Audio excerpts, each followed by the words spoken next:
Hello, Abe. Hello, Mark. Becky, Molly. Hello, Christy Kincaid Norris. Kaylin. Jakob. Hello, Abel Capes. Michael. Hello, Stronger and Riser. Hello, Hand. Hello, ALP_179, or otherwise known as Adrienne. Army 63B. Hey, Sheila. Bethany. Oh my gosh, you're here. It's amazing. You're here. You're here and you're on time. Sam, I am. My man. Hello, Jessica. Hello, Jenny. Haven. Hello, Kaylin. Hello, Brooksio.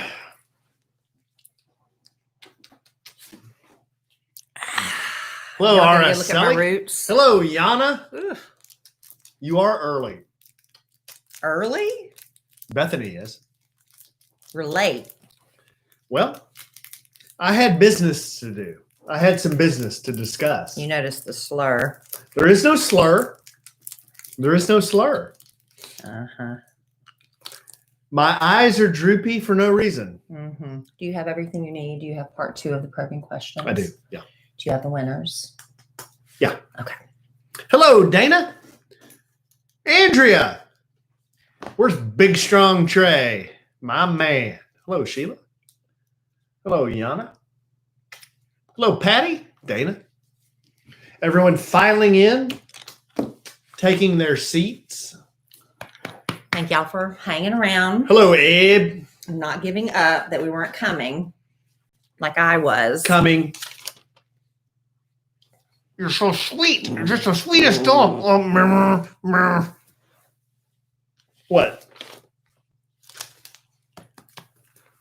You're just the sweetest dog ever. Bethany just said something to you. She said, "Hey, Kelly, your kid crack story killed me, girl." Hello, Christina. You're not chopped liver. Which no. one? About the celebrities he never wanted to have on the show? I don't know which story. I'm hot. Can we turn on the fan today? We have the tools. We have the technology. Hello, Cindy. Oh, Yana, this is going to be great. This is going to be so good.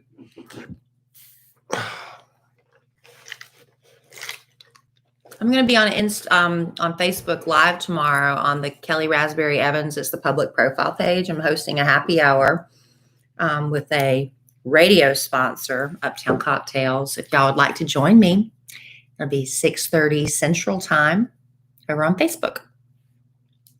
It'll be fun. I'm going to drink. My husband thought it was tonight. That's why he went ahead and started drinking. Well, we'll get into all that. Willie. I had a meeting with Bad Influence Jeff. It was supposed to be a meeting. It was supposed to be a business meeting. It was not a business meeting. Not a meeting. Not a business meeting. It was not a business meeting. All right. I'm trying not to cough. I'm at the point where I only cough at night now. It's frustrating in the night air, you know. Are you hack-a-shack? A little bit. That's why I've got a lozenge. You ready? To test out the mic levels. That's my mic level. Is it on? Guys, I was at this really. Okay. You said you were going to tell it on the radio. I'll tell them on the radio, on the podcast, whatever. On the podcast. No, whatever. It's fine. I don't tell them anything. Well, it's 8:42. Well, hey.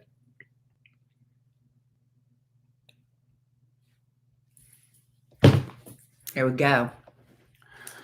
Test 1, Sound 2. check. Test. Shave her pussy. Please pick up the red courtesy phone. Shay. Don't do that one again. Don't do that one again, please. I don't like that. Shave her pussy. Please pick up the red courtesy phone. Thank you. Shay. All right. Ready? All right. Welcome to another episode of A Sandwich and Some Lovin' podcast. I'm Kelly Raspberry Evans. I apologize. I have a lozenge in my mouth, and I know you're probably going to be able to hear that, but it's either that or I hack into the microphone the whole time. So please forgive me. But again, I'm Kelly Raspberry Evans. This is my husband and my co-host, Alan Evans. Trey in the house. All right. Maybe I should have had him make me a hot toddy. I've had a hot. Has anybody ever had a hot toddy when they were sick before? I had my very first one when I went with Alan to a Texas Tech game, and we made some wonderful friends there. And at the party, they had hot toddies. Do you remember what's in a hot toddy? That would be whiskey. That would be honey. That would be lemon. Lindley is the one that made those. Lindley did, yeah. Oh gosh, they were and I never had one before. And when you don't feel well, a hot toddy. I tell you what else Lindley's done. She kicked cancer. She's beat cancer's ass. Just beat it in the ass. Yes. All right. So Alan has been drinking a little, so be prepared for more language than usual in tonight's podcast. I had a business meeting tonight. It was a high-powered business meeting. Mm-hmm. What was discussed? Well, boobs. Again, this is what you can expect from tonight's podcast. Jeff invited me to a happy hour, and there was another gentleman there, and he is a partner of ours in the restaurant. Okay. And you're going to say that this business meeting involved breasts. Well, I mean, what dudes, when they're sitting around drinking, don't talk about boobs? But I thought it was a business meeting. Well, it was a business meeting. It wasn't. Well, okay. But anyway, he's here now, and we're a little late getting started. And thank you all for joining us. We do record this on our YouTube channel, A Sandwiches from Lovin, usually approximately 8 p.m. Central Time on Monday and Wednesday nights, because we're back to doing 2 podcasts a week. So thank y'all for hanging out. Excuse me. We're doing 2 podcasts a week, right? Still going to cough occasionally. But are you playing Hack-a-Shack still? I'm trying not to. It's just that lingering remnants of a summer cold that you just can't shake. You know, it's just aggravating. You know, I'm such a fool for you. You know, I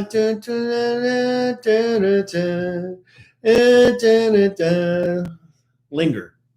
Oh, okay. I was wondering how it tied in. Yeah. So there you go. You said it lingered. Yes. Would that be the cranberries? I'm not even sure. Like one of my bombs. They linger. So anyway, we have promised you stuff, and we're going to deliver. Oh, call us the mailman and the mailwoman. So we are last week we did the finalists for the Name the Smokers for our new barbecue restaurant, Oak Barbecue, opening soon. I'm not really exactly sure the exact date. Well, I know the exact date. Oh, you do? It was revealed? Is it not good? It's not good. Yeah, it's not good. When is it?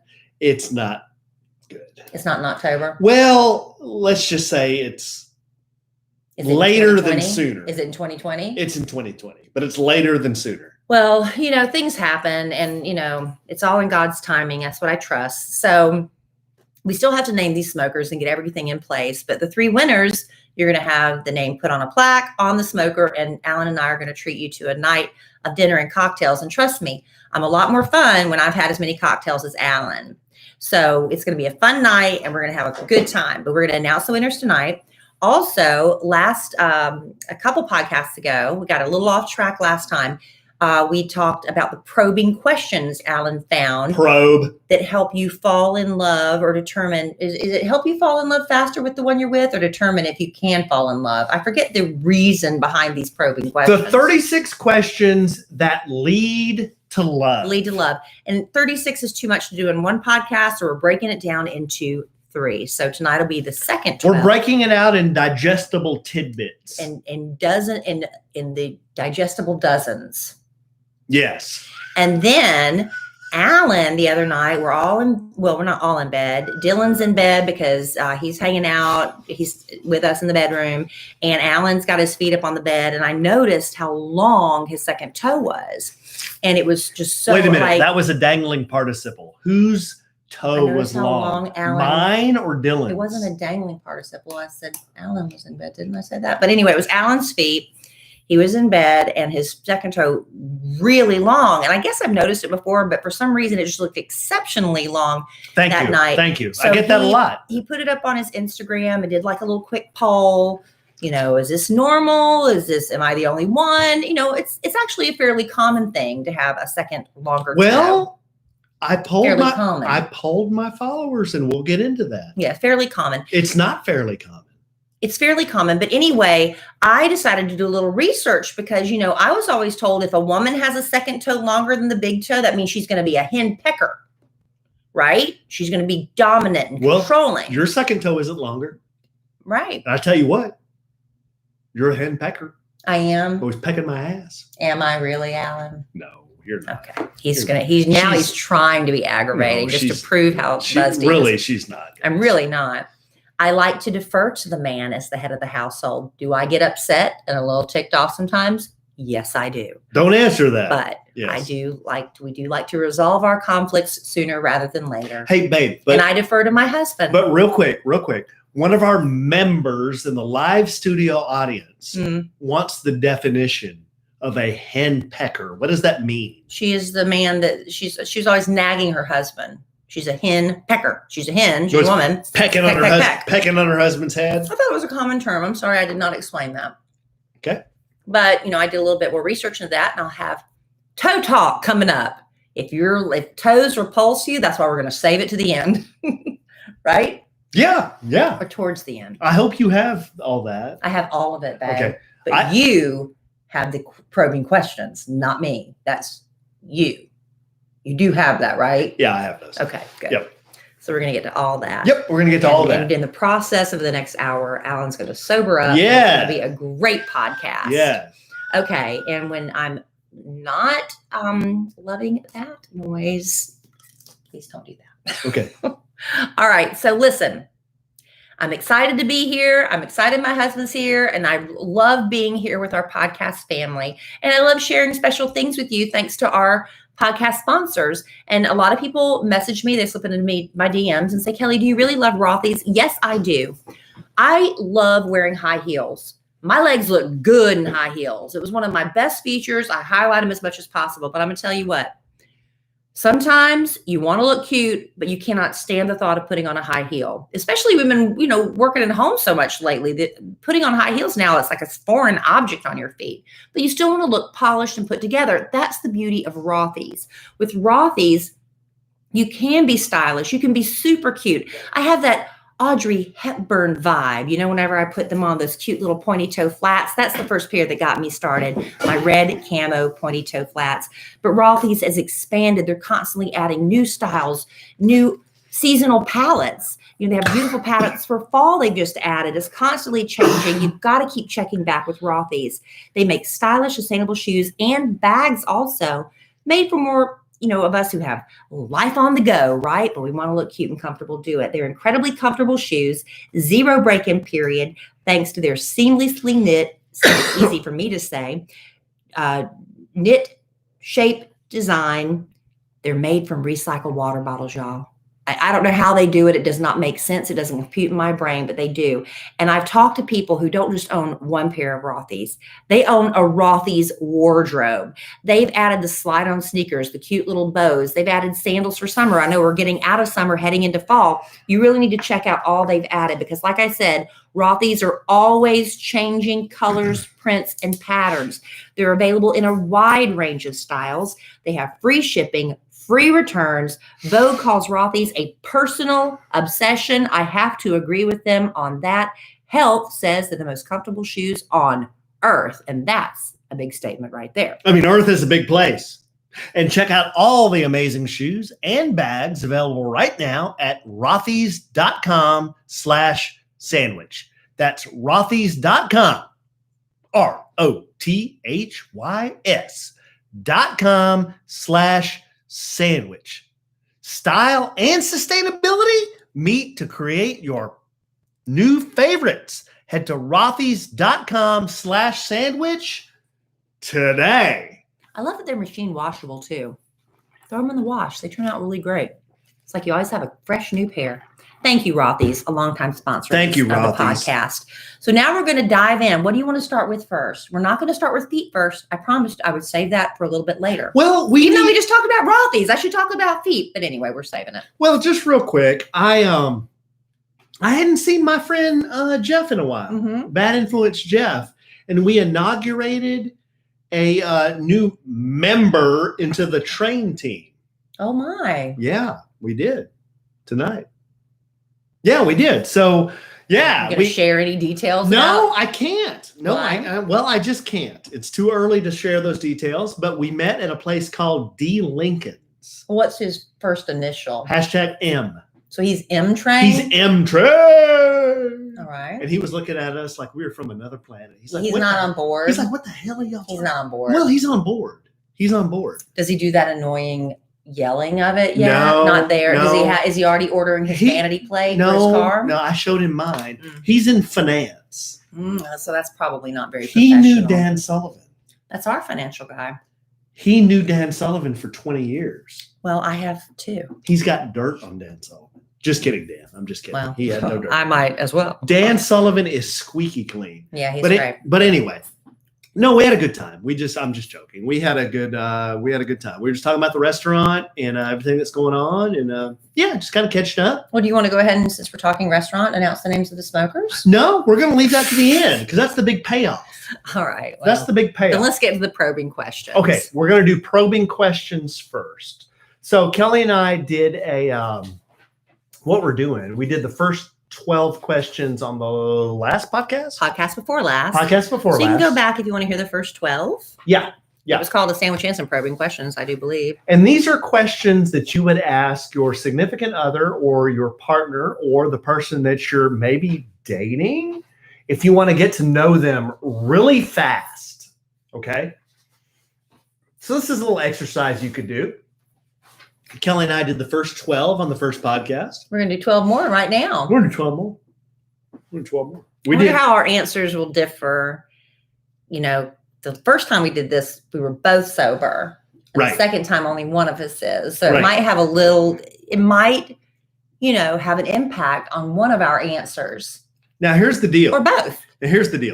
These questions get, I don't know if the right word is harder, but they get deeper and deeper. Okay. Well, some of them we might have to say it's just too personal to discuss. Maybe. I mean, I'll pull back the kimono. As you often do. I've pulled back the kimono many times on this podcast. I'll All keep right. pulling it back so you can see it all. Okay, here we go. Here we go. Okay, so here's set 2. And this is from, and we mentioned this on the podcast before. You need to give credit again. Yes. In Mandy Lynn Catron's Modern Love essay, to fall in love with anyone, do this. With anyone. Yes. She refers to a study by the psychologist Arthur Aron. This explores whether intimacy with two strangers can be accelerated by having them ask each other a specific series of personal questions. Oh, so that'd be strangers. Well, yeah, we're kind of bending the rules. So if a you little already bit. know each other, that's half the You battle. can still do this. I'm saying that's half the battle. Right. The 36 questions in the study, which we're breaking out in 3 12-question groups, are broken up into 3 sets, each set intended to be more probing than the others. Okay, here we go. Part 2. Okay, here goes. Part 2. Question 13. I have no idea what he's going to ask, by the No, way. I don't know these either. I haven't read these either. You didn't do any research? No. All right. 13. If a crystal ball could tell you the truth about yourself, your life, the future, or anything else, what would you want to know? Well, see, you're not supposed to mess with that, right? You're not supposed to mess with that. That's of the devil. It's like, But let's it's pretend like Terminator not. stuff. Let's not pretend it's of the Knowing the devil. future, what's going to happen in the future. I would like to know. How is this devil stuff? Messing with the future and stuff. It's devil stuff. You're not supposed to mess with that. It's spirits. You're not supposed to mess with We're that. not messing with But the I'm pretending future. it's not of the devil just Let me for a read the minute. I'm question one suspending more my time. belief in the If devil. a crystal ball could tell you the truth about yourself, your life, the future, or anything else, what would you want to know? Well, obviously, it'd be something in the future, something I have a big question about. I guess, do I want to be selfish and know? My whole thing is I've always had bag lady syndrome, and I've always had this fear that I'm going to be homeless one day. I'm kind of past that point, but I guess I want to just know how things are going to end up for me. So I guess I'd like to visualize not necessarily how I'm going to die, but how I would be spending my final days, right? And that might do I have the ability to change the course of the future? That would also be important too, because if you can't change it, and then it's a horrible ending, then what's the point of knowing that? Maybe blissfully unaware would be better. But if I could see the future and say, much like It's a Wonderful Life. What was that? Is it a Wonderful Life? What was the one with the Christmas word? Yeah, it's a wonderful. Wait, which the one where he went back and the angel had his Wonderful wings? Life. It's right? Wonderful Life. Yeah, Yeah. And I could change things, and be like, oh, I don't want to die alone, in a nursing home or something. I would take steps to change that course of history. So I'd like to know how I'd spend like the last few days of my life. Really? I guess. I mean, I could say I'd like to see how, our kids turn out and hopefully they're happy. But, let's be honest, we're probably all more selfish than that, right? I'm not, because it's interesting you answer it that way. I have a good feeling about where I think our relationship will be, like at the end of my life, your life. If you can conquer this drinking problem. Well, it's not a problem. I'm joking. And everybody who has a problem says it's not a problem. That's a joke. I was joking. Babe. You don't have a drinking problem. I'm saying you don't have a drinking problem. I'm trying to That's make a serious point here, and you're mocking me. I'm sorry. Drunky drunk. I have a good feeling about where our relationship will be in, say, sweet. 10 years. That's I'm serious. You mean financially or romantically or connect? What do you mean? How? Because I was telling you I had bad lady syndrome. Just being happy. Okay. I Just don't happiness know. in general. Financially, maybe romantic. Just being happy. Okay. Now, probably the biggest question mark in my life right now is, how will my relationship be with my daughter? Yeah, that is your most pressing. What will that look like in 5 years, 10 years, 15 years? Yeah. So if I could have a crystal ball that would tell me something about that, man, I'd want to know that. Yeah. I'd want to know that, because right now I don't know. And if you had the answer, then you know how to live accordingly. Yeah. That oh, there's hope, or exactly. Because sometimes you see the future and it might not be the answer you want. Exactly. Right? So seriously, I mean, I believe you. That's probably the biggest question I have. Look at me and my selfish self. I just want to know. Yeah. What's up? No, I don't want to be alone and sad in a stinky nursing home by myself when nobody comes to see me. And I'm not saying what am I trying to say? I'm not saying I am overconfident about our relationship, overconfident about You're secure. Anything else. Not even like not even overly secure. I just feel more confident about that than I do in how my relationship with my daughter will turn out. Yeah. So if I had a crystal ball, I wish it could tell me something about that. Okay, number 14. Is there something that you've dreamed of doing for a long time? Why haven't you done it? Well, fear holds you back, because fear of the unknown. What have I wanted to? Well, I wanted to be a decorator and sign up for a college course, and it was really hard, not at all what I wanted to do. And I was supposed to get back in touch with that lady who was going to New York, and we were supposed to get together, and there I go. I didn't follow through with that. So what would I do? I really want to be a powerful public speaker, but I'm just paralyzed by fear. I keep, and Alan has witnessed it, and he doesn't, and people just, if you don't have that seizing fear, it's really hard for people to understand. So I wish what is the question again? If there's something you've dreamed of doing for a long time, I wish I could be and why haven't you done it? Fear. I wish I could be a powerful motivational speaker. They have come in and command a room, like Oprah. Not that I want to talk show or anything, just like command a room where people come to hear you speak and you have something to share that's beautiful. I would love to be able to do that, but I'm afraid. Mm-hmm. Mm-hmm. I think fear holds a lot of people back. Yeah. And, mine sound kind of shallow. We do bucket lists, and they're usually things I like to knock out because I've never done them in my life. And it sounds really stupid and really just pipe dreamish, but skydiving, climbing a mountain, like a 14,000 foot mountain. Seriously, You got to train for that. I'm not bullshitting. These are like dreams that I have. You've never shared those with me. Well, I've you do a yearly bucket list, but you've never mentioned those two things. But I read a lot of books about mountain climbing, and I'm interested in that. But these are things that I guess are more of kind of physical type accomplishments that I really wish I could do someday. I don't know. Start training. But why haven't I done them? Fear, time. Yeah.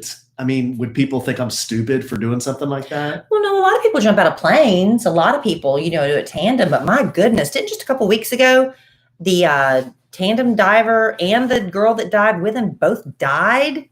That was awful.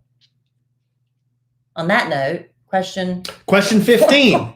Question 15. What is the greatest accomplishment of your life? Well, everybody's going to say having your child, right?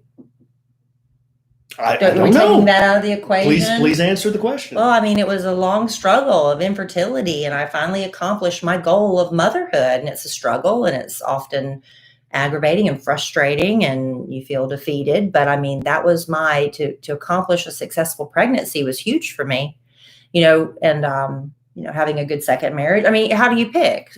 My career has been pretty successful on the radio. I've won some nice awards and things, but I think if it all boils down to it, I think it would be, finally achieving motherhood.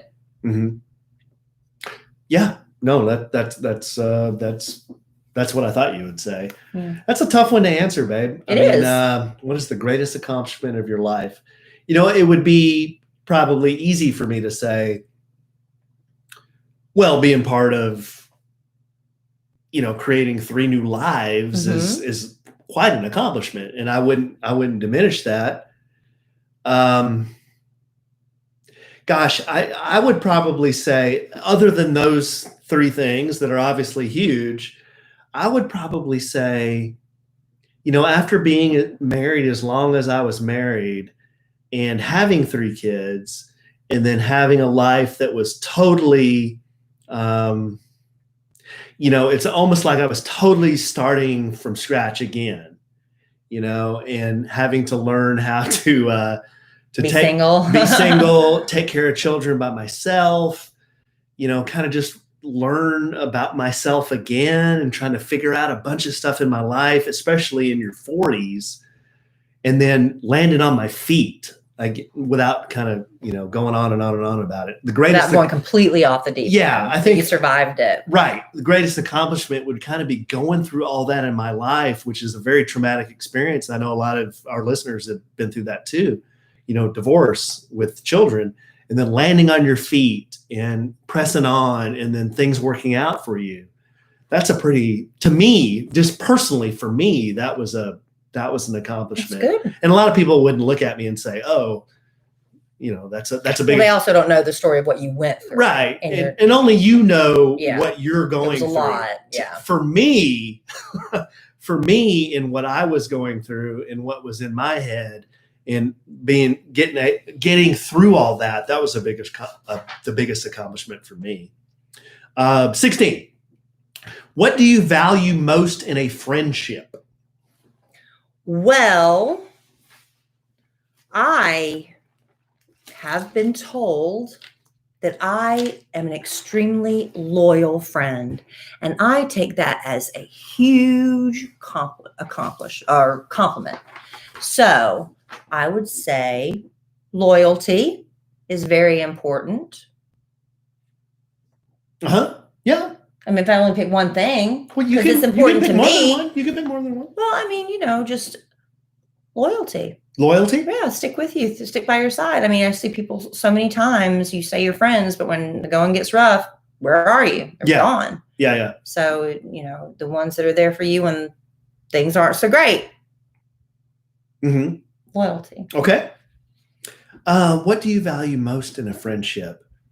I would say, I don't have a lot of friends. I really don't. I have a few friends, and the ones I have, though, I feel like they like me just because I'm me. They don't like me because of whatever, this or that, or what I have or don't have, or I don't know how to explain it. What I drive or don't drive, they just like me because I'm Alan. And I guess, what I value most is somebody acceptance. Just somebody who looks at me and is like, this guy's just a dude, this is Alan. And I like Alan because I like hanging out with Alan, it's hard to find people like that. Mm-hmm. So I think that would be, I guess, what's the right word? Being genuine. Mm-hmm. Somebody who's genuine looks at you like you're just a person and not anything other than that. I don't know. That's how I would say it. Number 17. What is your most treasured memory? Oh my goodness. See, how do you pick one? Yeah, that's tough. That's really tough. What is your most treasured memory? I mean, I've had some great things happen to me. So, I mean, I went to my, I have some great memories. Is it my most treasured one? I don't know. It's, like there's little moments in time, like when John Bon Jovi took me to a strip club. That was a great memory, right? Well, because is it my most treasured memory? Because it was fun. Is it when, right? And because it's my job, it's like, but okay, let me take it away from being, on the radio and everything that my celebrity has afforded me. I'm not really a celebrity, but I mean, being in my job, I hang around a lot of radio people. So there's that. But I think one of my most treasured memories is the day that I called my best friend since 5th grade, Tommy Jean, on the phone. This is a very special, and it was that whole day. There was a lot of, it was the darkest time, but I had a couple of really great things happen to me that day that I still treasure. Is I called my dad. Well, I don't know if I called my parents first or Tommy Jean, honestly, but she was on the very next plane out of Florence to come be with me. And that was a big deal. It was a very big deal. She just stopped. She had 2 kids, little kids, like elementary school age kids, dropped everything, said, Greg, I'm at her husband, like, take care of it. I'm on the next plane. That's huge. Mm. That's huge. And then that same day, I was so devastated about getting a divorce, and there was a lot going on, and I'm just sobbing, and I talked to my dad about it. And my dad, because I thought they were going to be so disappointed in me because, I thought divorce used to be way more taboo. Now everybody gets divorced. It's like, it's not a big deal. Well, it used to be more taboo to get. Yeah, it used to be a lot more now taboo. It's more easy to get, and marriages are disposable. 50%, yeah, marriages are disposable, and I was just devastated. And I thought my parents were going to be so disappointed in me. And I felt like, for better, for worse, till sickness and health, till death you part. You do it in the church, in the eyes of God. And my dad said, but he doesn't believe that our God, our Father in heaven, would want us to stay in just because we said I do. We assume that we got married in the eyes of God, that's the one God picked for us. No, we just often talk ourselves into it, like, this must be the one for me because I love him so good, and all that goes with it. But he said, why would God want you to spend the rest of your life so unhappy? And I'm like, you know what? That's right. Our God is just like our Father. He's our heavenly Father, but just like our earthly daddies, they want their kids to be happy. Isn't that all you want for your child? Mm-hmm. You want them to be happy. Now, does that mean, they're millionaire successes, or they just have a really happy family life, and a good, strong marriage and a career they're proud of and kids they love? And, that's what you want, is just happiness for your kid. And I'm like, that made me feel so much better. So talking to my dad that day, as my best friend since 5th grade was packing a bag and heading to the airport to come be with me, the day my husband left me. Oh, Isn't that finding the rose among the thorns? Mm-hmm. What question were we on? Most treasured memory. Treasured memory. Wasn't that it? Yeah, treasured memory. Treasured memory. I mean, one of them. I mean, your proposal to me. I mean, but I'm trying to think of ones that aren't so obvious. Well, you should just think of the first thing you think of. Well, I was trying to go back and think of something that was so obvious. My proposal was beautiful, but we've talked about that, where he truly surprised me. I really didn't see it coming. You were surprised. And that's all I wanted. I said, I want to be surprised. Even though I knew I was getting engaged, I still wanted to be surprised. And people had tried to pull surprises on me before. And I have a friend I shall not name who hates surprises. And because she hates surprises, she assumes I hate surprises. And she would always ruin them for me. But for once, it wasn't ruined. No, because I didn't tell anybody. That's right. I didn't tell a soul. That was a very special. I love that true, genuine shock because I didn't see it coming. That's a special memory too. Treasured memory. It's easy to say again. It's easy to say the birth of your children. Well, when you see your kids for the first time. Yeah, I know. It's really easy to say. I was trying to think of one that was more because I have so many. No, yeah, I do too. But I think, like Kelly says, when I think back to, when Kelly and I first started going out, and we've talked about this on the podcast, like the first couple of times we went out, it was fine. We were really fine. We had a good time, but it wasn't like fireworks or anything. We weren't all like being sloppy over each other. We were very fine with each other. But then the more we went out, the more fun we had, I think. And, I just look back to that time in 2016, 2017 as, if I was going to pick just the whole year, one treasured memory, it would just be that time in my life because I had been through so much crap and I had been down to the very bottom.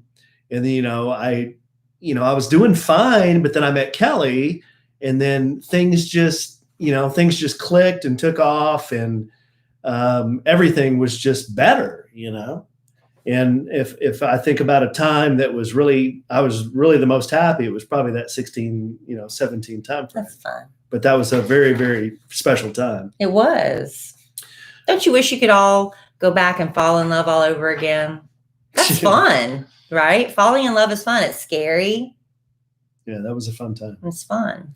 18. What is your most terrible memory? Well, lying on the bed, sobbing, the noises coming out of my body that I've never heard before or since because my husband left. That was that one. That was pretty horrible. Yeah. Yeah. Kid Craddock dying. Yeah. That was horrible. Yeah. That was horrible. And I've never been taken to the room at the hospital where they walk you into the room. You find out very quickly what the room is. And that's when we all knew he was dead. It was bad. Yeah. It was bad. Oh, man. We're very lucky. We still have our parents, and one day that's probably going to, if things play out the way they're supposed to do in this life, then losing your parent, I'd imagine, is extremely, extremely awful. And we're both so lucky we haven't gone through that pain yet. Yeah, but that reminds me of, most terrible memory. I mean, I guess there's two or three that just pop into my head. One is my grandma Evans. She passed away when I was young, and she was really pretty young, and she passed away from cancer. And I don't remember a lot, but I remember when I was small. And I just remember my mom and dad being really sad. And I remember us having to drive to Atlanta. And then I remember being in a funeral home. I do remember that. And I was probably 6 or 7. And I remember everybody, just being really sad. And I don't remember any details, but I can just remember the sadness, and I remember my dad being sad. And I'm like, you've never seen your dad. I've never seen my dad cry, so I can remember that. So I never really knew my grandma that well, my grandma Evans. But after she passed, I would go see my grandpa Evans every summer. My mom and dad would put me on a plane and go see my grandpa Evans because he was by himself. And we got to be, really close, and we got to hang out a lot. And I remember him really well. That's good. I remember him really well. But I'm fine, guys. But that was not cool. I still remember that to this day. And I guess, if I'm really opening up the kimono, oh gosh, probably when when you're in a relationship and you just know it's not working. And the day you find out it's not working, That was me in the fetal position. That was you in the fetal position. On my bed. And I had a day like that, and for me, it was like, wow. This is what this feels like. This is what this feels like. I didn't ever think this would happen to me, and,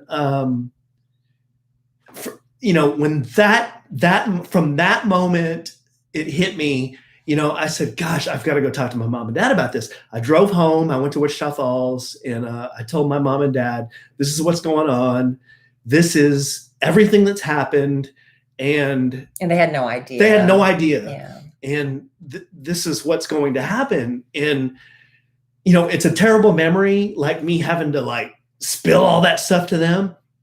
But then I guess the reverse part of it is what was so beautiful about that is they both said, listen, we love you no matter what. We understand and we support you. And whatever it is you need to do to move forward and get through this, we got you. Yeah. And I was like, oh my God, thank you so much. Because I didn't know what they were going to say. Yeah. I didn't know if they're going to say, well, go fix it. Yeah, fix it. Or, well, you can't do that. Or that's not what they said. They said, I understand. I totally get it. Just let us know and we'll be there for you. So that's good.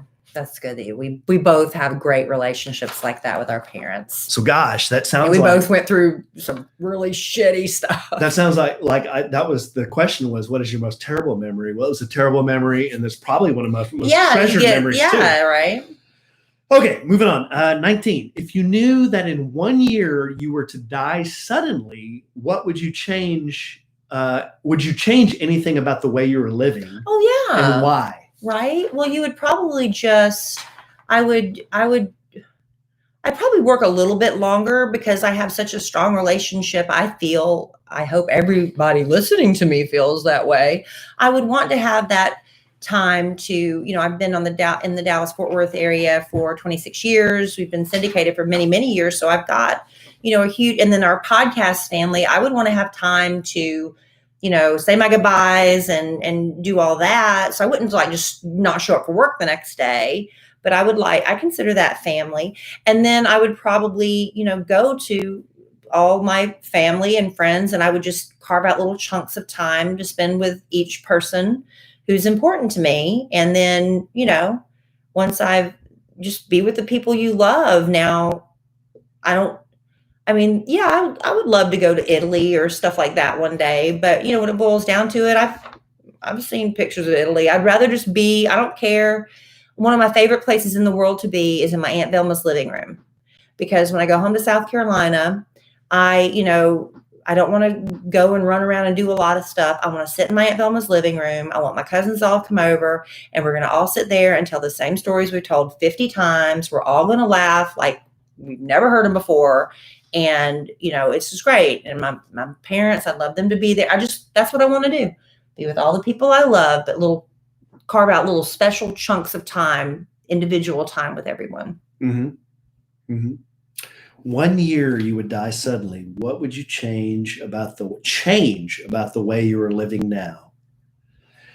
Gosh, I guess that's a tough one, but I think what I would do is, you don't sit down, I think, with my kids are 8, 12, and 15. And almost 14. And Emma Kelly is 14 or almost 14. You don't sit down with children that are that young and really get real deep about stuff a lot. But I think what I would do is probably try to record a video for each one of them and just say, hey, this is kind of what's led me to this point in my life. And this is where I see you going. And this is where I see, one of those things people do, play this on your day you graduate high school, right. Play this on your wedding day, right. Play this, And if I'm not around, this is what I wish for you. And this is how maybe I would do things if you get to this point in your life, but maybe try to do a video for each one of them.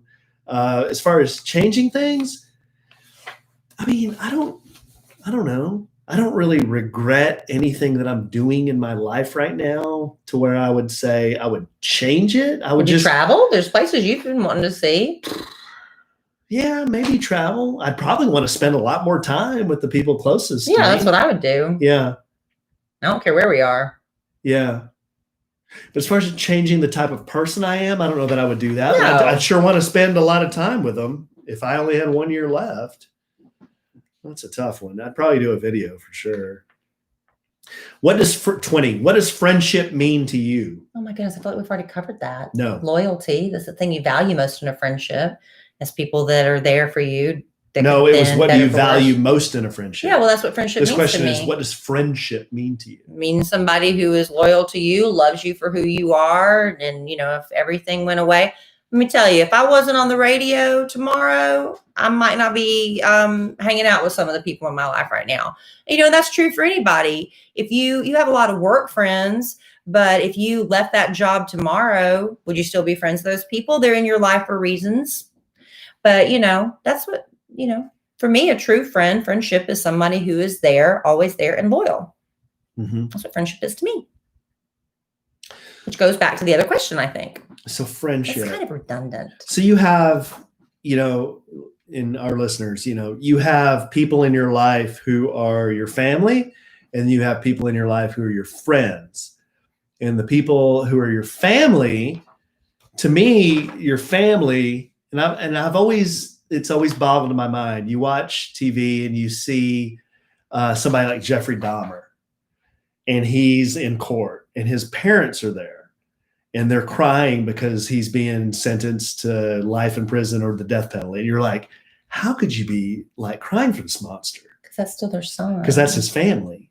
So you have, your family, it's like unconditional love. There's really not a lot they could do where you would say, I just don't love that person anymore. I'm sure there are exceptions, I'm sure. And there's probably people that are listening. They're like, yeah, well, there's someone in my family I don't love anymore. But it'd be very difficult for you to not love somebody that's your blood related to. But what about your friends? Now, your friends, I think that's a little different. They could probably do something where you would say, bye. I don't love you anymore. I don't like you anymore. So I think there's a difference there. So I think, a true friend is somebody who's almost family-like, mm-hmm. but they can still do something that's going to really piss you off. But even if they do something like that, you're close enough to family. You're still going to say, all right, man. All right. I'm still with you. Mm-hmm. To me, that would be a true friend. And that's what friendship would mean to me, is like, they're almost that family. 21. What roles do love and affection play in your life? Well, I think they're huge, but it's not like this. Huge. What is, people have different love languages, right? So love language to me, from what I'm learning about myself, what makes me feel loved is when, I think it's acts of service, because I feel loved and respected when, like my daughter, I spend hours doing her laundry and all I ask her to do is put it away, and it sits there for a week and I don't feel very loved. But, like when you do something for me, you surprise me with, it's not necessarily gifts, but like I always have a honey-do list. And when you take care of those things on that list, I feel so loved. So, is that what love means to me? It's just having people do stuff for me. I don't mean that. That's my love language. That shows me that you love me when you care enough to want to make me happy by doing things. Mm-hmm. Does that make sense? If you just, didn't care about me and didn't want to show me love, you just would never do anything. Mm-hmm. Right? Yeah. But I feel loved. Okay. You do good. You do a lot. But we're not, and Alan can be really romantic. He can be very sweet and loves to do surprises and he'll pop up with flowers randomly, which is so sweet and special. But, we don't waltz in the, like you see on TV, we're not dancing in front of a fireplace at night, dancing in the rain. It's not like that. I think love for me is very practical. Okay. You know what I mean? Mm-hmm. Am I talking too much about it? No. I think love. What it means to you. What does it mean to you? And love to me is I like practical, tangible love. I like the fun butterfly stuff, and that's great. But a lot of you know that once those feelings go away, you suddenly feel like, oh, I must not be in love anymore because I don't have those same butterflies every time they walk in the room. So I'm out of love. I'm going to go move on to the next one. But that's not truly what the love is. It's the love is wanting to make that other person happy by doing little things for them and stuff like that, you know? So for me, it's very practical and tangible. Okay. Does that make sense? I guess for me, it would be a little different because I just think back to, I think back to being after I was divorced and I was single, and when the kids weren't with me, and just sitting there like, wow, this is, it's quiet. It's so quiet. What am I going to do?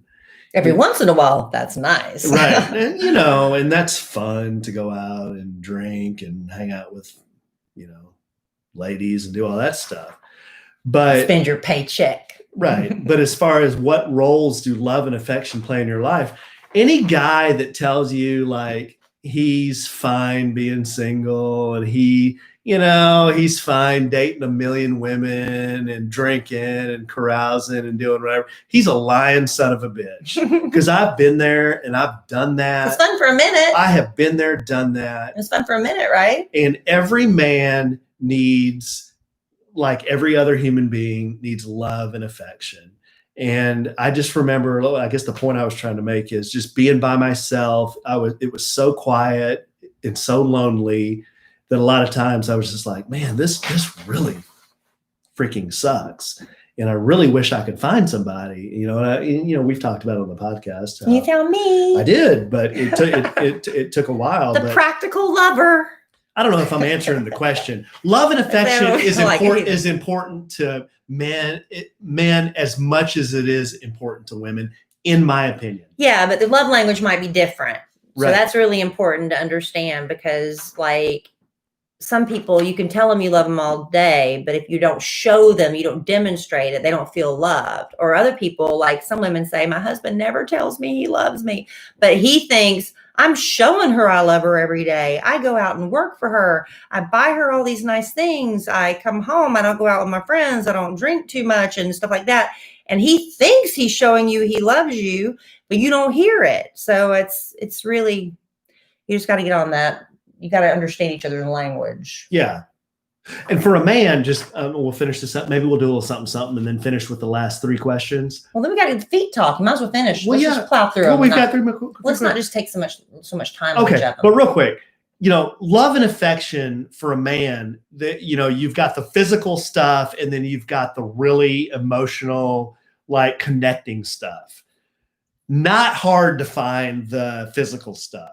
The emotional connecting, I feel safe, I feel comfortable, I get this is something I want to be in. That's really hard to find. So, did you find it? Yes, babe. But the roles, finding that connecting is much more difficult. No, it is difficult. Enriching, fulfilling. It is much more fulfilling than it is. Just the sex. Oh, just pounding ass every night. Oh, that's so romantic, honey. All right. Let's wrap this podcast up. Okay. We got 3 more questions. What are we going to do? I was joking. You got a little something? No, you're going to do those, and then we're going to do that and then the feet. I mean, all right, I'll go. Alan really wants. Go ahead. We got. Alan really wants me to do this. We got to pay some bills. That's right. Here we go. So another longtime sponsor. Thank you so much to stamps.com because they were here before the pandemic. They are here now. They're going to be here when everything gets 100% back to normal. With stamps.com. Stamps.com. A lot of small businesses needed to keep their doors open, and they were doing everything they could to survive during some really rough times. But with stamps.com, when you couldn't just go to the post office whenever you wanted, you had to buckle down, and we were all trying to stay home more. You can do everything that you needed to do at the post office right from the comfort, safety, and privacy of your own home. You can print any postage for any class of mail. You're shipping out little, flyers, little postcards to advertise your business. If you've got boxes and boxes, lucky you, of stuff people have bought from your business, you got to ship it out to them. You can print that postage with stamps.com to anywhere in the world. And the cool thing about stamps.com is you can get discounts with stamps.com that you cannot negotiate for yourself. You try walking up to the counter and asking the person behind the counter, can I please have a nickel off this first class stamp? They're going to say, what do I look like? No. But stamps.com has done that. You can save up to 5 cents on a first class stamp. You can even get UPS services with discounts up to 62% and no residential surcharges. You just use your computer to print the official US postage whenever it works for you. And once it's ready, you leave it for your mail carrier. You can schedule a pickup or you drop it in a mailbox. It is really that simple. Again, for savings of up to 62% off USPS and UPS shipping rates with no residential surcharges, it's really a no-brainer to use stamps.com. And right now, our listeners get a special offer that includes a 4-week trial, plus free postage and a digital scale without any long-term commitment. Just go to stamps.com, click on the microphone at the top of the homepage, and type in sandwich. That's stamps.com, enter sandwich. All right, babe. Let's wrap up these probing questions. I got to get to some feet. Woo! These probing questions are deep. Yeah, but let's not. Well, babe, hey, it's just too deep. Let's not jip the listener. This is supposed to. We're supposed to be opening up the kimono. Yeah, but we're just supposed to be giving them little examples of how they can use these questions, not unloading all of our business. We're supposed to unload all our business. All right. Okay, we have 3 more. Mm-hmm. Okay. Question 22. Alternate sharing something you consider a positive characteristic of your partner. Share a total of 5 items. So we're going to go back and forth. You first. 5 positive things. 5 things you consider positive characteristics about your partner. Look at Alan's face. Share if a total. You're watching that. You're already saying you're not going to be able to come up with 5. That's my eyes are closing and I'm drunk face. Are you really fading? No, I'm fine. All right, 5 things, but we're going to alternate. But I have a feeling a lot of ours are going to be like, oh, yeah, I feel that way too.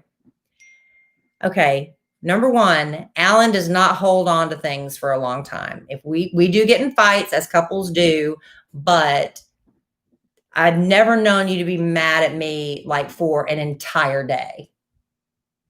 So I like the fact that you're able to get past an argument fairly quickly. Mm-hmm. Okay. I think the first one I have for you is I think you truly care. Oh, so sweet. No, I think you truly care about me and my happiness. Not just me, but really everybody. I think you care about people and are they happy? Whether it's my dad came over the other day and you're asking him, I mean, Mr. Evans, or do you call him Dad? I'm trying. You threw down a dad. You called him Dad. You said, Dad, do you want some tea? Yeah. Yeah. No, I'm trying. It's really hard. No, I think you really because care for about me, people. When I grew up, everybody elder than me, I would call Mr. or Mrs., right? And I know it means a lot to Alan's parents for me to call them Mom and Dad. And it's kind of, I'm not used to that. So I've been working on it. And you noticed. Mm-hmm. I did notice. Weird. I noticed. I was like, I notice Dad. everything. Dad. I see for the longest everything. time, I just wouldn't address them because I was like, I didn't know what to say. Because I knew they wanted me to do that. So I would just like wait till I make eye contact. You want some tea? It hurts their feelings when you don't call them that. I know. That's what I'm saying. That's why I had to get past that natural inclination I do to call them Mr. and Mrs. Evans. See what I'm saying? Mm-hmm. I'm working on it because I do care. I appreciate the fact that you're not afraid to show your emotions, that you can cry in front of me and not be embarrassed. You're very sensitive. Well, maybe I am embarrassed. You don't seem, act like it. This is kind of related to what I said about Kelly in the first answer, but Kelly cares. You just not care. I know, but I was talking about people. Now, this is more on Kelly cares about a lot of stuff, guys. Like if you saw like the little things she sweats, whether it's getting the right groceries or doing something at work or, did she say the right thing on the air or is the office okay? Because I've been using your office. I destroyed his desk. Right. Kelly really cares about a lot of things. And I'm sometimes like, well, yeah, it's fine, babe. You don't have to sweat that, but she really does. She cares about a lot of things that you would think, well, why are you even sweating that? Devil's in the details, babe. There you go, babe. Devil's in the details. Yep. Number 3, I admire the fact that you have a great fashion sense, that you put time and effort into looking good. When you got ready to go out tonight, I even noticed you wore your necklace, you wore your bracelets. He accessorizes just perfectly. And I am proud to be seen on his arm. You are my arm candy. Is it because I'm a modern man? Yes, you're my modern younger man, in fact. I like the fact that you have thanks, a good babe. fashion sense. You cannot say that about me. Alan told me last week, why do you have all these clothes in your closet? You wear the same 5 things. I'm like, we're in quarantine. It's true, though. I just wear my comfy dresses that have no waistband. I mean, you'll throw Heaven help when I have to zip up something. I mean, you'll throw on a t-shirt dress and just rock it. love You'll it. rock it for freaking months. I love a t-shirt dress. Gosh, all mine kind of meld into like. Are you gonna say I care? No, I'm not saying you care. I'm gonna say that Kelly she's a pleaser. She wants you to be happy. She always wants you to be happy. Like if Kelly, because I care. If Kelly makes me like a food for dinner, and she doesn't cook, she'll tell you great. She doesn't cook a lot. I'm not great, and it's not one of her strongest traits. No. But man, I tell you what, when I come close, when she puts down that food and I'm cutting into it, she's like on the edge of her seat. It's like I just really hope this is good, and I really hope you like it. And I'm thinking, wow, it's really nice that you even care that I like it. So she's like that. I could give you 100. I could give you 100 examples about that, but she's a pleaser for sure. All right, number 4. I think I love that your artistic ability. You're very talented and creative, and I love the fact that this might be 2 different things, but I'm going to tie them into one. Is that when you focus on something, you work at it. Some things, like we were talking about our son Dylan the other day, come so naturally to him. He just picks it up and does it. With you, some things do come naturally, but if it's something you're really passionate about, you study it and you learn all about it. You research it and you spend hours and you devote yourself. And that's something I don't have. It's like, I would love to paint. And so Alan heard me say that, and he goes and buys me all this stuff at the beginning of quarantine. I'm like, oh, this is too hard. And so I just put it down and never do it. But you're the exact opposite. You want to learn about landscaping, so you are an expert. You want to learn about photography. You spend hours learning it. So you're very good. You're very talented. Well, thank you, babe. And committed. Well, thank you.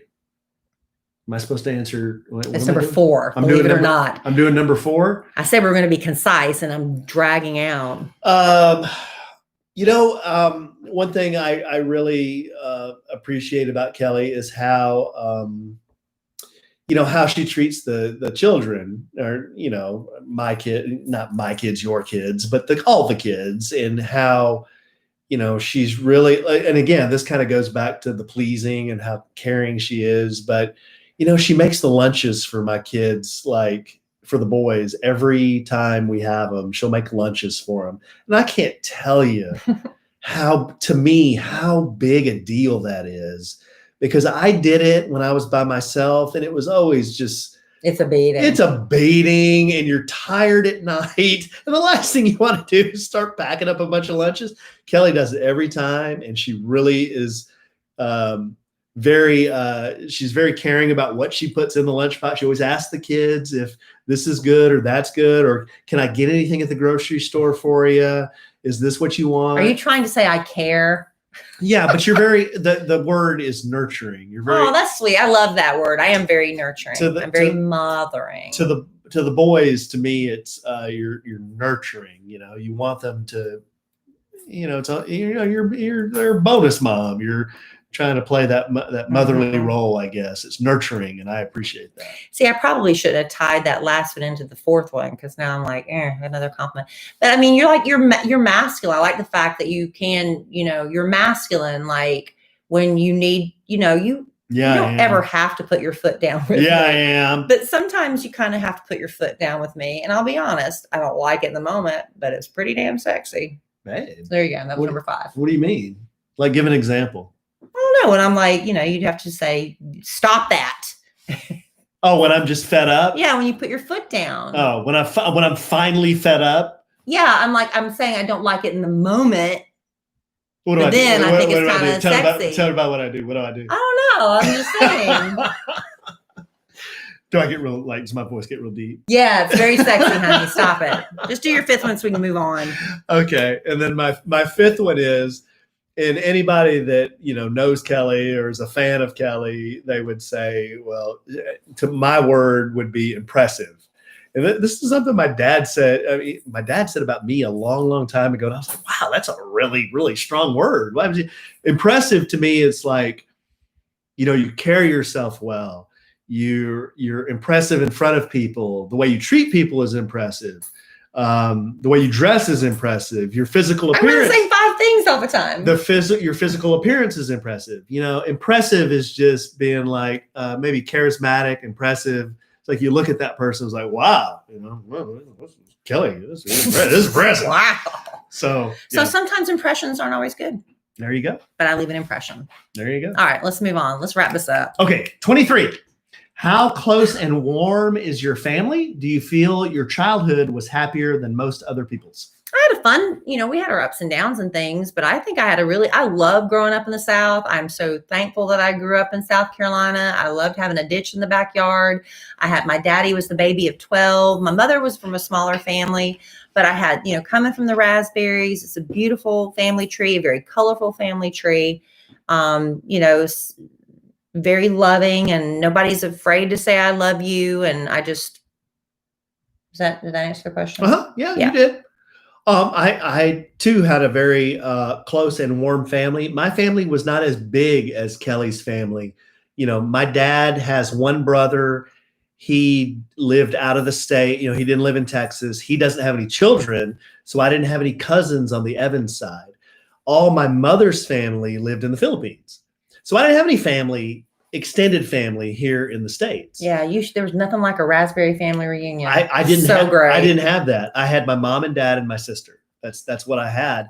But it was very close. And I think I've said this before on the podcast. I wasn't real super tight with my sister because I was 6 years older. But we're better friends now that I'm older than we were when I was. Well, that's true for me and my brother. We're 2 years apart. When I was younger. And then 24, here's the last one, babe, of our second set. How do you feel about your relationship with your mother? Oh, my mother and I get along great. I need to spend more time with her than I do. But my mother and I make each other laugh. We enjoy each other's company.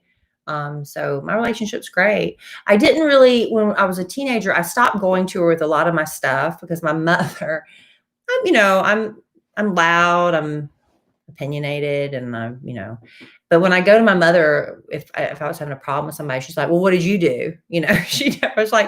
She would never be the mom that says, everybody else is wrong and you're the best. You're the best. Don't you let anybody. My mother was always like, well, what did you do? What, are you giving off? I was like, no boys like me. She goes, well, you do give off a bad vibe. That's what my mother would say. Like, you do give off a bad vibe. You stand there like you don't want anybody to talk to you.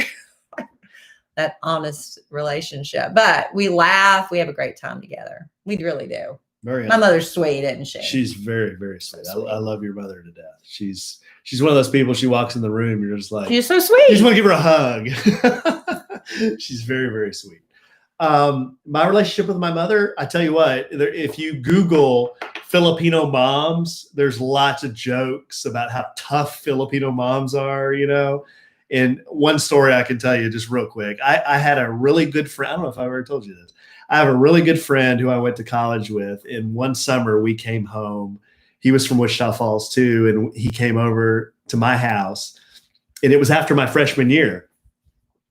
And his name was Todd. And my friend Todd came in the house and my mom was there. And Todd said, he was saying hello. And he said, hey, Mrs. Evans. He said, wow, Alan did really good at, Tech his first year. He was on the dean's list and he made a 3.5, for his whole first freshman year. I bet you're pretty proud. And she goes, well, it could have been a 4.0. Yeah. So my mom, I just remember my mom was always very tough. She always had She's very funny. She had high expectations, but you didn't know her when I was younger. No, I mean, I'm sure she, everybody gets a little lighter as they get older. But the first time I met her, I walked in the house, you're meeting your boyfriend's parents for the first time. And she's a tiny little thing. I'm 5'9". I used to be 5'9.5", 5'9". And how tall is your mom? Is she 5 foot? 5'1". Maybe 5'1". And she just walks up to me and she jumps on top of an ottoman so we can see eye to eye. And that was the first time I met his mother. It was really cute. Yeah. But no, my relationship's great with my mom. She was tough when I was a kid. Now that she's older, she's softened up. Yeah. I feel bad when I hear people say they have a turbulent relationship with their mothers. No, it's not. I mean, I went through that. I remember very vividly. My mom was slapping me across my face when I sassed her. And I remember where I was standing in the kitchen. I remember her hauling off and slapping me. And I was like, whoa, Connie Raspberry just slapped me across the face. Did I deserve it? Yes. Okay, let's do this, babe. Here's what we're going to do. The skipper is going to call an audible. I got to do this foot thing. I promise. The skipper is going to call an audible here. We're going to do a little something, and we're gonna have to finish it up with the winners of the contest. And just save the feet thing one more time. It's just too much. We've talked for entirely too long. Yeah. All right. I agree. It's been a stressful day for a lot of people, some more than others. But you know what? We have really enjoyed when we have those little knots and kinks and things we can't quite, when you've asked your man to rub your shoulders and he's like, Kelly, just go grab the Theragun. That's become, Kelly, just go get the Theragun. And I do love the Theragun because as a woman, I can take a lot of pressure. And I've found that when, my husband or, tries, they feel like, oh, I'm going to hurt you. I'm going to hurt you. I'm like, no, do it harder. With Theragun, I can control how much pressure I want. And it is great pressure. And if you've never used a Theragun, you've seen the people use these, what are they called? Pressure, compression. What do they call those? Compression devices? Isn't that what they call those? Alan's not helping me at all right now. Think of this word, but it's a percussive therapy device. It's right there in the copy. I couldn't find it, honey, and you weren't helping me. No. Now that you found it, it's so obvious. Alex Trebek. Anyway. Whoa. It releases. Whoa. Because he's a know-it-all. Easy. Well, he's a know-it-all, has all the answers. Easy. Anyway, Theragun. A handheld percussive therapy device. It releases that deep muscle tension using a scientifically calibrated combination of depth, speed, and power.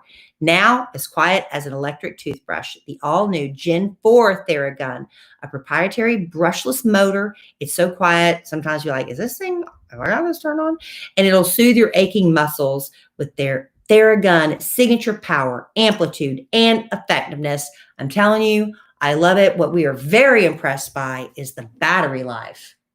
That thing, you charge it. That's one thing. You've used stuff before. You charge it, and after we can use that thing for a long time. You're like, it's out again. Stick it back in the charger for 10 hours. That is not the case with Theragun. Not with the that battery Theragun. Life lasts a long time. We've been very, very happy with it. Try Theragun risk-free for 30 days. There's no substitute for the Theragun Gen 4 with an OLED screen, personalized Theragun app, and the quiet and power you need, starting at only $199.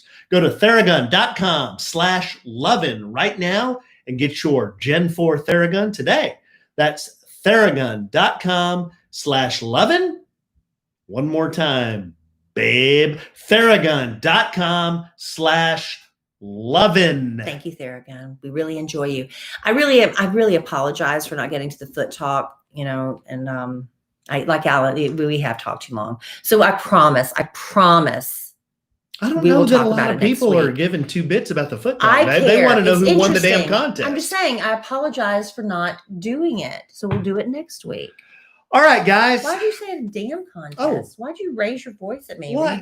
Were you going back when I said you put me in my place? I thought you wanted sexy? I thought you wanted me to be not in that moment. That was not cute or sexy. Oh, I'm sorry. Okay. So we've been running a contest to name the smokers.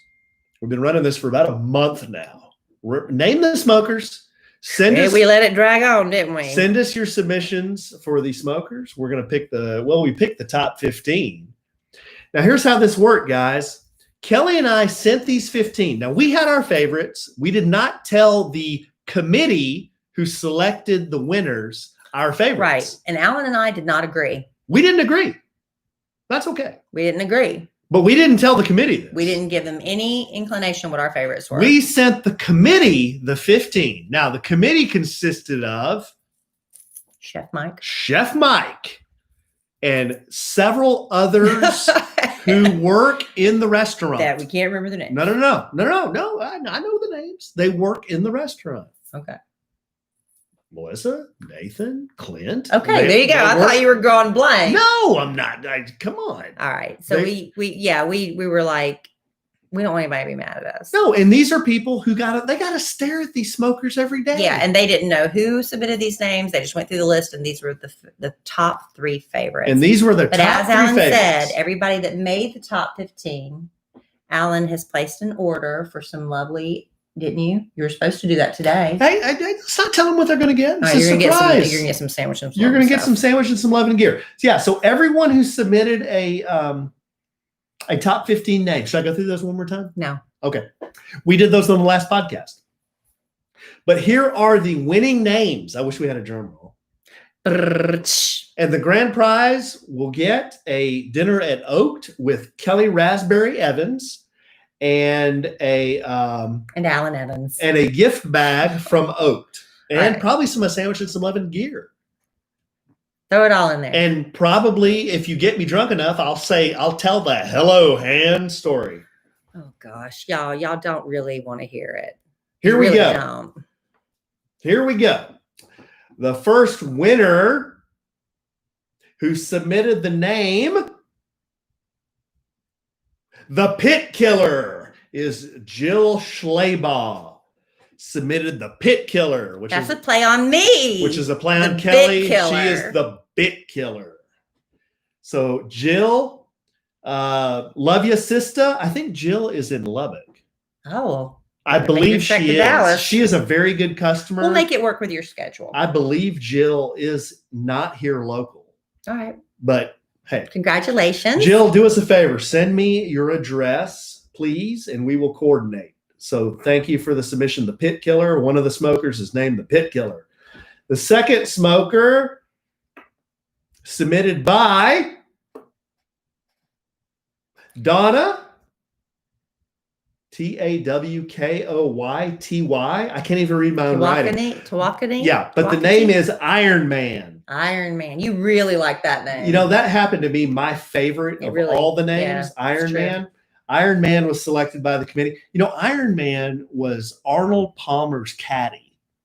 And he was Arnold Palmer's caddy for freaking 300 years. And it was also Cal Ripken Jr.'s nickname.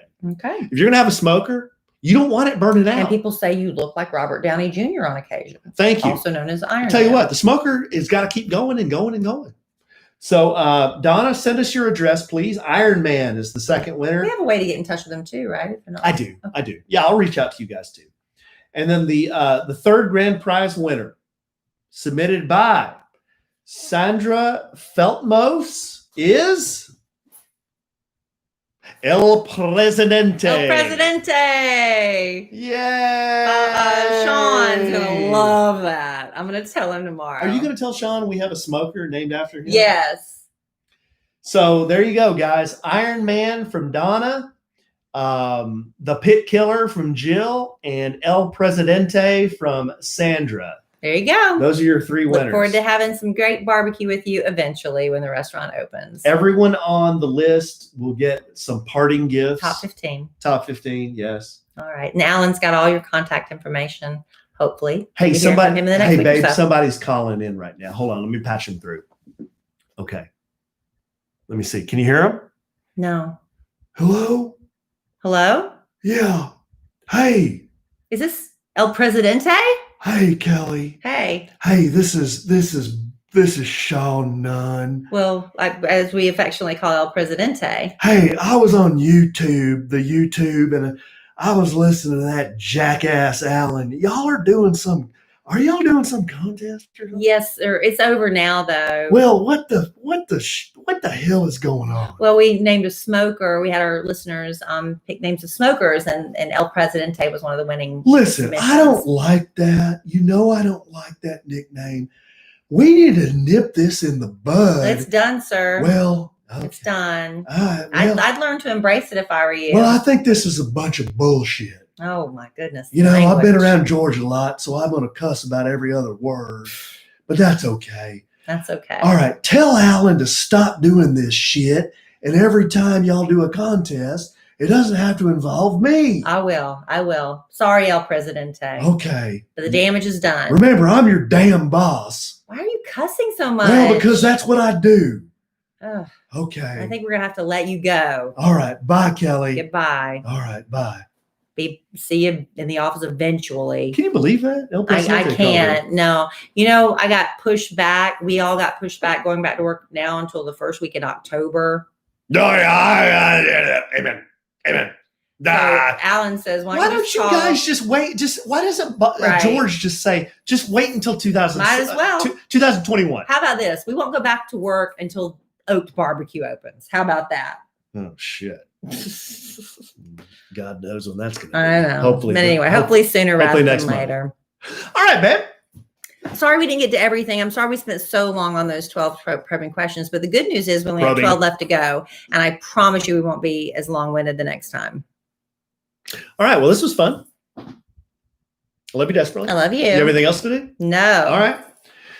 I love everyone who submitted a name for the smokers desperately. Everybody. You all did a great job. They were all super creative and fun. And I hope everybody stops by the restaurant to see Kelly. She'll be there a lot. So if you want to go to the restaurant and see Kelly, she'll be there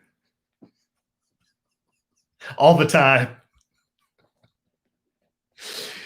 I wouldn't get your hopes up for all the time. But I'm sure we'll podcast again real soon. And in the immortal words of the great Keanu Reeves, life is good when you have a good sandwich. Goodbye. Bye. It's one of our longer podcasts. Oh, God, Alan. What? It was too long. Oh, it wasn't?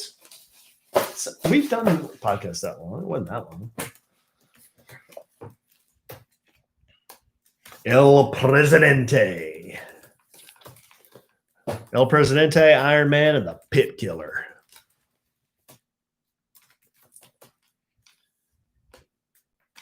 Thank you, Michael. Appreciate you, Michael.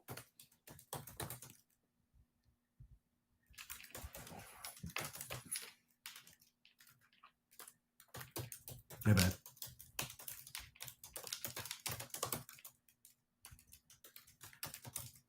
Hey, man.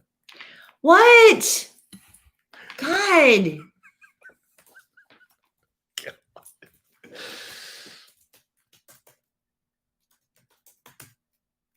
Andrea. Oh, man. You get a parting gift, though. Andrea, you get a parting gift. Hey, we didn't have anything to do with selecting the three. We distanced from that. The committee selected the three. I loved your name. I thought you had a great name. Yeah, we could have named it Beth. We could have named it Bethany. But like I said on the last podcast, I mean, Bethany is a very feminine name. I mean, we're going to be eating barbecue over smoke. We're going to be drinking beer.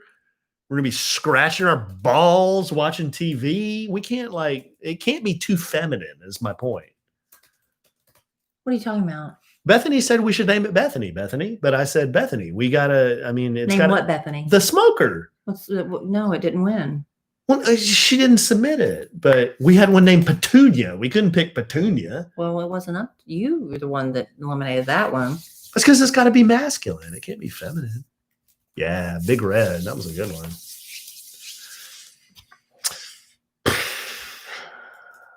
All right, guys. Metallica. Yeah, that'd be pretty strong, too. I like Metallica. Gosh, guys. Do I go bad influence Jeff? It's like, oh, God. I'll try keeping up with that asshole. Oh. All right, guys. All right, stronger and wiser. Thank you, Christy Kincaid Norris. Appreciate you. Metallica, Cubaka, and Abracadabra. Those are good ones. Holly, West Virginia in the house. All right. Swing State. My man. Sam I am. I got my cheaters in here somewhere, Jana. Yana, they're in here somewhere. I don't know where they are. What are you looking for? Well, I was looking for my cheaters, but they're That not. black tube thing over there. I'll give you a black tube. Here they are. Pixel. Hashtag ad.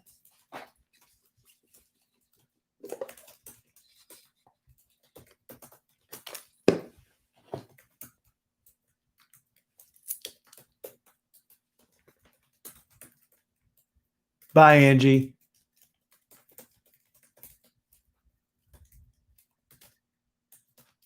I can actually see y'all's stuff now.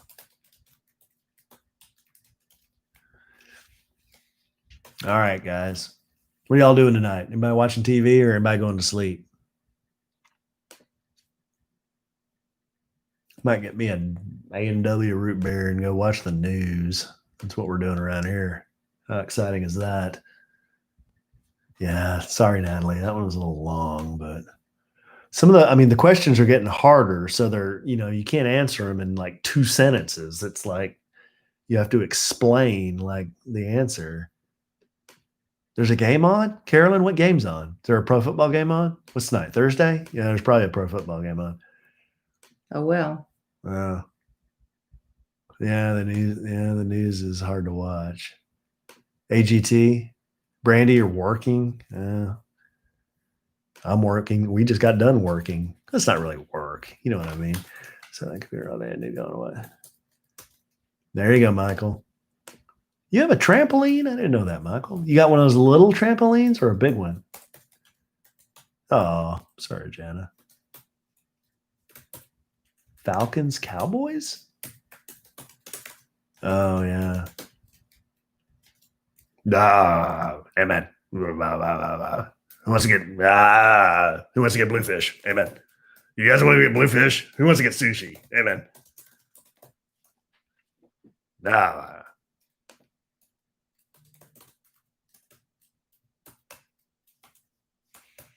Good night.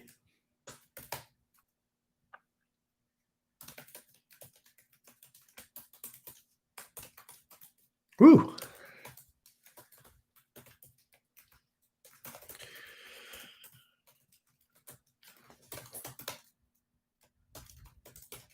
Who's on? Carolyn, who's on? I thought the Cowboys, the Falcons, they were like on Sunday. Are you watching a repeat?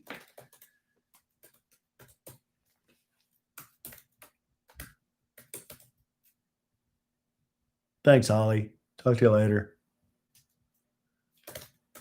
Love you desperately. Yeah, Tracy, I stay up late. I stay up later than Kelly for sure. I stay up later than I should. Oh, it's a repeat. Yeah, Kelly stays up later than she should, but Best Fiends. It's friends without the R. Best Fiends. Kill them slugs, babe. Kill them. It's a repeat. Yeah, I didn't watch the game. I haven't seen either one. I went and hit golf balls with Dylan on Sunday. What's the title of tonight's podcast? Probing Questions Part 2. That really? That's what we got out of these two marketing minds is a sandwich and some probing questions Part 2. That's an undersell. Well, then you come up with something, creative genius. Well, it is. That's an undersell. I mean, we don't have anything better than that. That's what we talked about. A sandwich and some Lovin. A sandwich and some probing questions Part 2. Kind of like The Godfather 2. Kind of like. There you go. It was good enough for kind of Hollywood. like Rocky 2. Kind of like for Hollywood. Yeah, kind of like what was the one with Sandra Bullock in the bus? Speed 2. Kind of like Speed 2. There we go. All right, there you go. I'm not the copywriter. Kelly is the copywriter. Yeah, she ain't gonna smack me. She gonna wave her pimp hand strong. I'm gonna wave my pimp hand strong. Mm-hmm. She said, mm-hmm.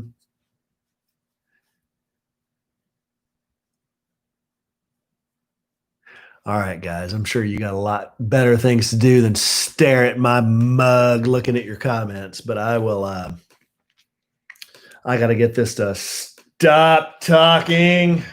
Got my jump drive around here somewhere.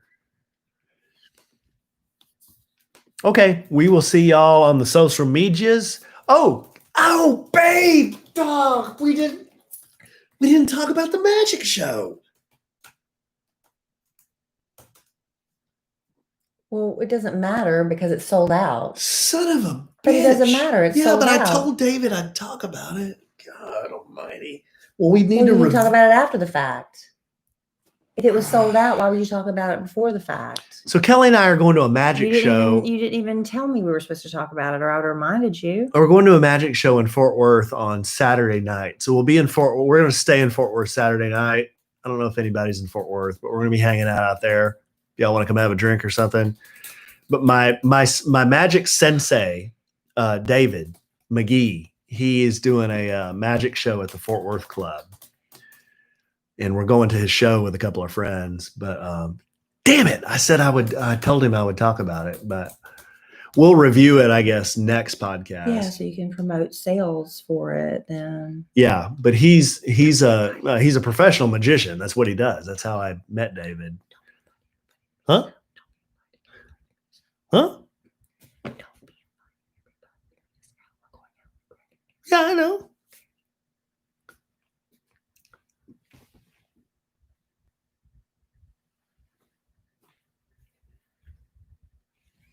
Give her the yeah, so I didn't talk about David's magic show. But he's going to be doing one in he's going to be doing one in Dallas at the Anatole, and another, I think he's going to be doing a regular show at the Statler. I think that's what he told me. So he's amazing, guys. I'm not hashtag not an ad. I mean, I'm telling you about his show, but I've known David forever, and that dude, I mean, he's really good, especially up close with up close magic. He'll blow your mind, man. You're just like, I have no idea what just happened in front of me. And he's good at mentalism too. So any kind of, mind reading is kind of the buzzword, but mentalism, that kind of stuff, he will do some crazy stuff. But we're going to go see him Saturday night. We're staying in Fort Worth. Okay, we'll talk about it more. Lots of fun stuff always. You guys have a good night. Love you guys. Talk to you soon.